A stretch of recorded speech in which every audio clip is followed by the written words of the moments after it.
ও দাদি, হ্যাঁ আজকে যে যে পিঠা যে বানাচ্ছেন, হ্যাঁ তো এই পিঠা বানানোর এই যে রেসিপি মানুষ জানবে কিভাবে? এই যে আমি দেখাচ্ছি। হ্যাঁ তো এই প্রসেসিং তো মানুষ দেখলো না, তাহলেই আমি পরে ভিডিওতে দেখিয়ে দেব। ও আচ্ছা, তার জন্য আবার এই ভিডিও কন্টিনিউ দেখা লাগবে, তাই তো? হ্যাঁ হ্যাঁ আচ্ছা, শুরু করেন। এই যে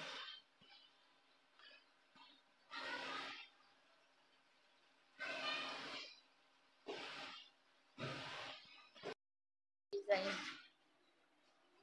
খুব সুন্দর পিঠা বানানো হচ্ছে। তো এটার নাম কি জানো তো? যেমন চিরল। সুন্দর, হ্যাঁ খাতেও কি অমন সুস্বাদুই হেভি লাগবে? স্বাদ লাগবে।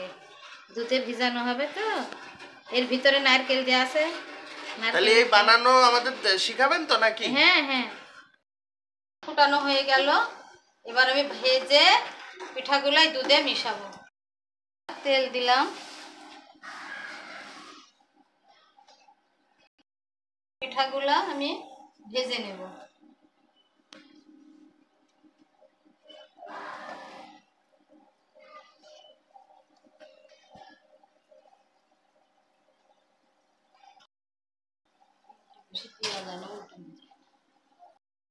পিঠাগুলা একলাই এইভাবে কিভাবে ফুটছে, কিভাবে একলাই উল্টিয়ে গেছে। হ্যাঁ উল্টে গেছে। এবার আমি পিঠাগুলা তুলে দিলাম।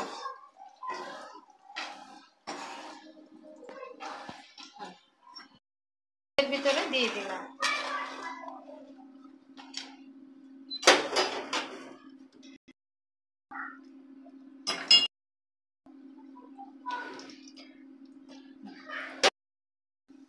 চিরল পিঠা দুধে ভিজানো হয়ে গেছে।